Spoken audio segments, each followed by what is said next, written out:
Hello everyone. आज हम geography class 7 का चैप्टर 5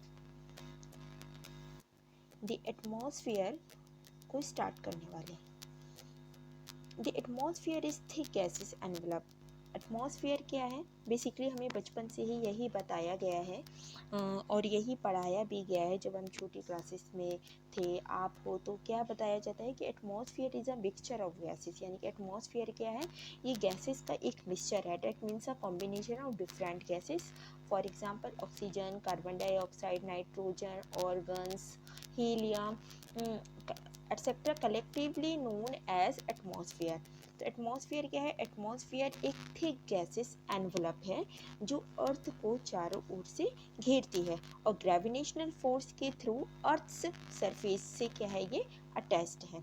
ओके, तो एटमॉस्फेयर बायोस्फेरिक इकोसिस्टम जिसे हिंदी में जीव मंडल परिस्थिति भी कहते हैं, उसके लिए क्या है एक इम्पोर्टेंट कंपोनेंट है, क्योंकि पृथ्वी पर जीवन जीने के लिए जीवन जो पॉसिबल है वो किसके कारण पॉसिबल है? वो इसी के कारण क्या है पॉसिबल है। हमें जीवन जीने के लिए जिन गैसों की नीड्स होती है, जिन गैसों की हमें आवश्यकता होती है, ये वो हमें क्या करता है, ये हमें वो प्रदान करता है। और आने वाली जो सोलर रेडिएशन है उनको भी क्या करता है, ये फिल्टर करता है। जिससे क्या होता है, जिसे अल्ट्रा वायलेट सोलर वेव्स को पृथ्वी की सतह तक पहुंचने से रोका जाता है और ये पृथ्वी को बहुत अधिक गर्म होने से भी बचाता है। क्योंकि पृथ्वी अगर गर्म हो जाएगी तो क्या हम वहाँ पर रह पाएंगे? बिल्कुल भी नहीं, रहना पॉसिबल नहीं होगा। इसलिए ये उसको क्या करता है, ये उससे बचाता है। ये पृथ्वी की सतह है जो उसको तापमान को भी क्या करता है, टेम्परेचर को कंट्रोल करके रखता है। देखिए यहाँ पर इस पिक्चर में आपको बताया गया, देखिए इस पिक्चर्स में आपको पता चल जाएगा। देखिए सबसे ज़्यादा जो पाई जाती है वो क्या है, नाइट्रोजन पाई जाती है। नाइट्रोजन यानी कि 78% जो पाया जाता है पार्ट वो नाइट्रोजन का पाया जाता है। 21% जो है वो ऑक्सीजन का है। बाकी जो 1% में हमारी रहती हैं वो कौन रहती हैं? वो हमारे रहते हैं कार्बन डाइऑक्साइड, आर्गन, ऑल भी अदर गैसेस हैं, वो सभी किस में रहते हैं, इस पार्ट्स में रहते हैं। ग्रीन ऑरेंज कलर के पार्ट्स में आप देख सकते हैं, क्लियर दिखाई दे रहा है। तो अब हम बात करते हैं कंपोजिशन ऑफ गैसेस की। ठीक है, तो इसमें है गैसेस नाइट्रोजन 78% और ऑक्सीजन 21%। ये क्या है, ये मेजर गैसेस हैं जो वायुमंडल की टोटल गैसेस कंपोजिशन का 99% पार्ट है। रिमेनिंग 1% में argon, carbon dioxide, helium, ozone, hydrogen, इन सभी को क्या किया जाता है, शो किया जाता है, जैसे कि मैंने अभी आपको पिक्चर में दिखाया था। Oxygen is the most important gas as living organisms inhale in for their survival. हम ऑक्सीजन के बिना रह ही नहीं सकते हैं। ऑक्सीजन के बिना क्या जीवन संभव है? बिल्कुल भी संभव नहीं है। इसलिए इसे लाइफ गैस भी कहते हैं।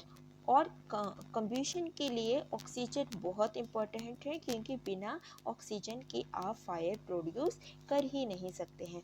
अब बात करते हैं हम नेक्स्ट गैस की, जो है कि नाइट्रोजन, और जिसका पार्ट कितना है, सबसे ज़्यादा एटमॉस्फेयर में इसका पार्ट पाया जाता है, वो कितना है, 78%। तो एटमॉस्फेयर का बल्क नाइट्रोजन से बना है, जो कि एक डिल्यूटेंट के रूप में काम करता है और जनरली केमिकली रूप में इनएक्टिव होता है। और ये प्लांट्स की ग्रोथ के लिए, यानी कि प्लांट्स लाइफ की वृद्धि के लिए बहुत आवश्यक है।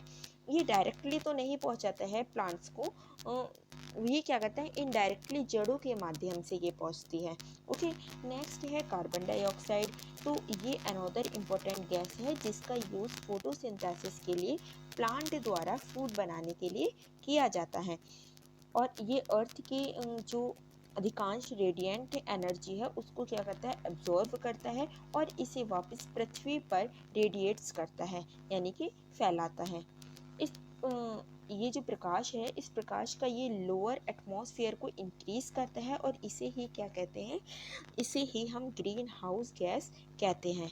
ह्यूमंस या एनिमल्स के थ्रू कार्बन डाइऑक्साइड की अमाउंट जो है उसको क्या करते हैं, जो बैलेंस है उसको बराबर रखता है।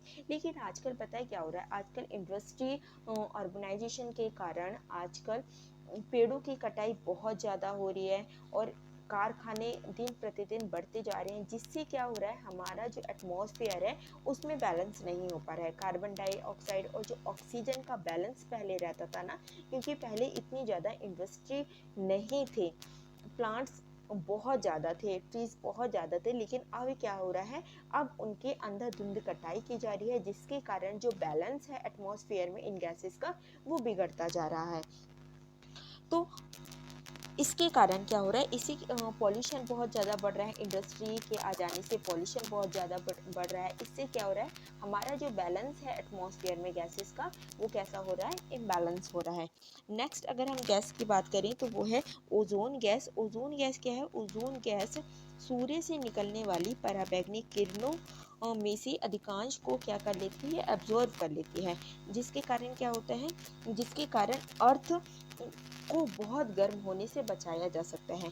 क्योंकि जो पराबैंगनी किरणें हैं वो काफ़ी ज़्यादा क्या होती हैं, वो काफ़ी ज़्यादा हानिकारक होती हैं, जो हार्मफुल पहुंचाती हैं। इसलिए ये क्या करती है, ओजोन गैस जो पराबैंगनी किरणें सूर्य से निकलती हैं उनको ये मोस्टली को एब्जॉर्ब कर लेती हैं और इस तरह पृथ्वी को बहुत गर्म होने से रोकती हैं।